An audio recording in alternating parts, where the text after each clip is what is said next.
Assalamualaikum warahmatullahi wabarakatuh.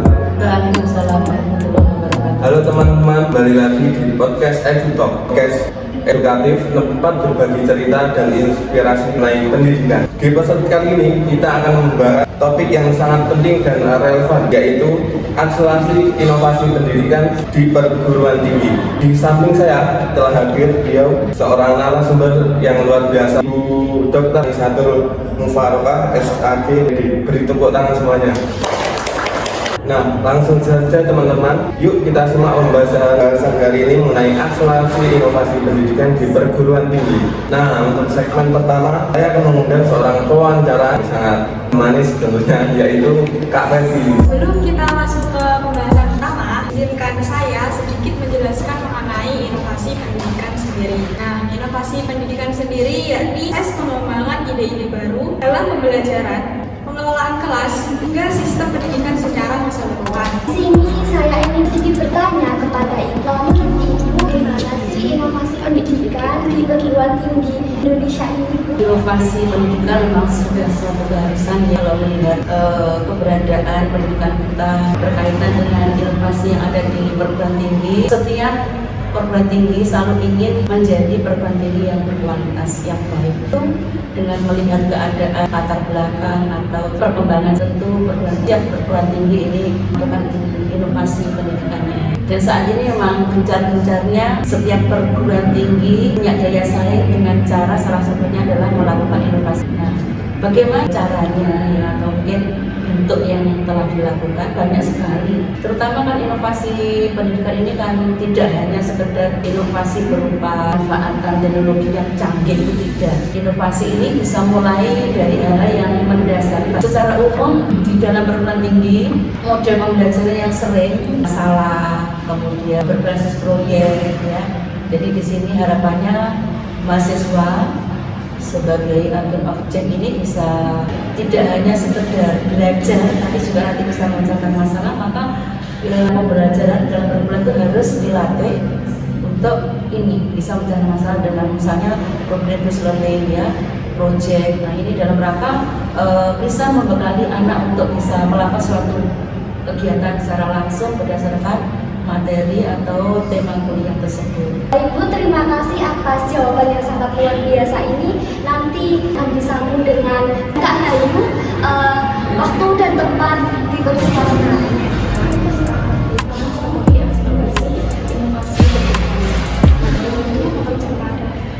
Munculnya inovasi tentu dibutuhkan strategi. Apa saja strategi yang dapat dilakukan oleh kampus atau dosen untuk mendorong hadirnya inovasi-inovasi pendidikan. Banyak sekali ya strategi yang dilakukan dosen dalam mempercepat. Misalnya terutama itu adalah menciptakan lingkungan pembelajaran yang kondusif. Dengan strategi itu seorang dosen bisa mencapai inovasi. Ini lingkungan yang kondusif itu memang tidak mudah diciptakan. Nah, apalagi ini siswa ya yang secara psikologis pada di masa awal ya, yang secara psikologis itu dari emosinya sudah berbagai macam mungkin kestabilannya sering terganggu ya, apalagi sudah semester akhir ya, tuntutan dari rumah banyak, kadang-kadang sering ditelepon dari rumah, kapan selesai, kapan ini lanjutkan tugas yang lain, masih banyak kita, malah yang cewek-cewek yang perempuan itu umurnya setelah ini kan gitu ya. Nah, ini kadang-kadang membuat lingkungan belajar yang kurang nyaman.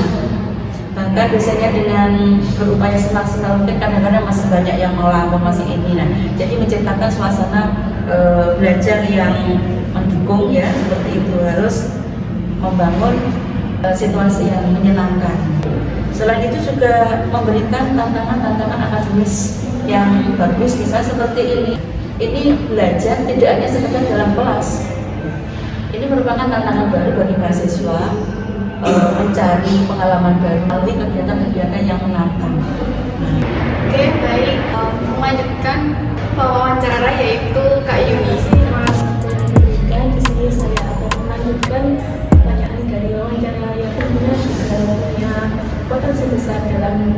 inovasi, apakah Ibu pernah mencobai kontribusi nyata dari siswa dalam inovasi pendidikan saat ini?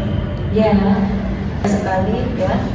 Ya, memang tidak semua mahasiswa berkontribusi, tapi ya kita sering menemukan juga oleh mahasiswa kepada perbaikan atau inovasi pendidikan banyak sekali.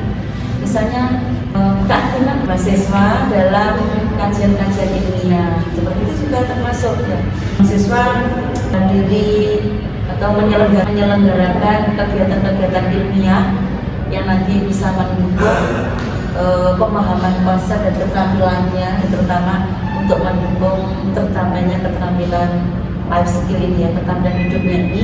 Ini di sini mahasiswa banyak sekali yang seperti itu ya. Banyak kegiatan yang diselenggarakan oleh mahasiswa.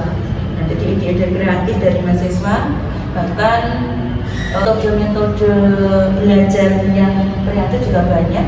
Kemudian juga dalam penelitian saya juga sering melibatkan mahasiswa, jadi sangat berkontribusi dalam menyelenggarakan penelitian. Kita akan di perguruan tinggi ini tidak hanya sekedar menerima ilmu ya, kita juga harus mengembangkan, bahkan perguruan tinggi ini baik dosennya, mahasiswanya ini sebagai agen of change, jadi sebagai agen perubahan. Nah, ini kita harus meneliti, menemukan ide-ide baru atau teori-teori baru. Nah, ini kami juga melibatkan dan banyak mahasiswa yang terlibat dalam penelitian. Baik, terima kasih atas jawaban Ibu. Untuk wawancara selanjutnya akan dilanjutkan oleh teman kita yaitu Studina Eva. Terima kasih atas waktu dan tempatnya. Di sini saya akan bertanya tentang bagaimana peran dosen dalam menciptakan lingkungan yang kondusif bagi inovasi pendidikan di perguruan tinggi. Menciptakan lingkungan yang kondusif ya. Sebagian tadi sudah saya sampaikan ya, menciptakan lingkungan yang kondusif itu bisa dimulai dengan memanage lingkungan belajar, terutama yang bisa dilakukan oleh dosen kaitannya dengan tugasnya kan dalam perkuliahan ya. Nah, jadi memanage lingkungan perkuliahan atau lingkungan kelas yang kondusif itu biasa bisa dilakukan dengan variasi metode, variasi model belajar yang diterapkan. Bahkan di dalam pembelajarannya, dalam perkuliahan itu melakukan kolaborasi model pembelajaran ya. Model pembelajaran banyak sekali ya. Jadi di sini dalam perkuliahan ya kita harus tidak monoton ya di dalam ini perkuliahan, harus kolaborasikan berbagai model pembelajaran. Mungkin kalau Anda merasakan model pembelajaran yang bisa terapkan ini juga bermacam-macam. Dalam satu tugas itu macam-macam model belajar, dan saya ingin mahasiswa itu belajar tidak hanya di dalam kelas ya. Jadi ya mungkin tugas-tugas dianggap merasa memberatkan, sebenarnya itu adalah tantangan yang nanti bisa memberikan pembelajaran, hasil belajar lebih efektif dan maksimal. Anda akan mendapatkan pengalaman langsung di lapangan, jadi tidak hanya di kelas. Jadi belajar tidak hanya konsep saja, tapi juga berdasarkan pengalaman langsung di dan ini akan menciptakan pembelajaran yang kondusif. Nah, seperti itu ya. Terima kasih jawabannya, dan akan dilanjutkan oleh wawancara berikutnya yaitu Kak Ilham. Sebelumnya terima kasih atas waktunya. Di sini saya akan melanjutkan pertanyaan dari wawancara sebelumnya. Saya akan menanyakan terkait apa harapan Ibu terhadap masa depan inovasi pendidikan yang ada di seluruh perguruan tinggi yang ada di Indonesia, dan apakah ada pesan atau saran bagi mahasiswa agar lebih aktif dan kreatif dalam mengembangkan ide-ide inovatif. Ya, banyak sekali harapan saya sebagai seorang dosen ya, ini terkait dengan inovasi ini. Tentu perguruan tinggi ini sebagai agen of change itu harus selalu mengadakan inovasi pendidikan sesuai dengan keadaan perkembangan zaman yang semakin cepat, kemudian kebutuhan mendesak mahasiswa terkait menghadapi perubahan yang signifikan itu. pengembangan atau inovasi pendidikan. Gitu. Terus banyak sekali yang harus saya sarankan sebagai mahasiswa dan juga sebagai agen perubahan juga harus menyadari kita di sini sebagai mahasiswa itu tidak hanya sekedar belajar, tapi kita juga menjadi harapan masyarakat,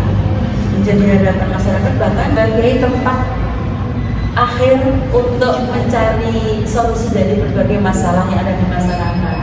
Jadi di dalam perkuliahan, ya mahasiswa jangan hanya sekedar kuliah saja, manfaatkan ya waktu-waktu di sela-sela perkuliahan ini dengan mencari pengalaman-pengalaman baru ya, ikut organisasi, banyak sekali organisasi baik di dalam kampus ataupun di luar kampus, dan justru sebenarnya yang banyak memberikan pengalaman langsung itu adalah belajar di luar kampus, di masyarakat umum ya, secara formal dan formal ya, dan non formal itu penting sekali di masyarakat. Justru memang kita ilmu itu berasal dari masyarakat.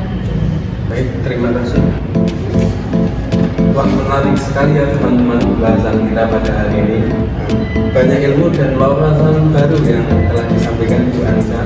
Saya ucapkan terima kasih banyak Ibu Nisa yang sudah memberikan ilmu baru dan wawasan barunya. Mungkin sekian, kurang lebihnya saya mohon maaf. Wassalamualaikum warahmatullahi wabarakatuh.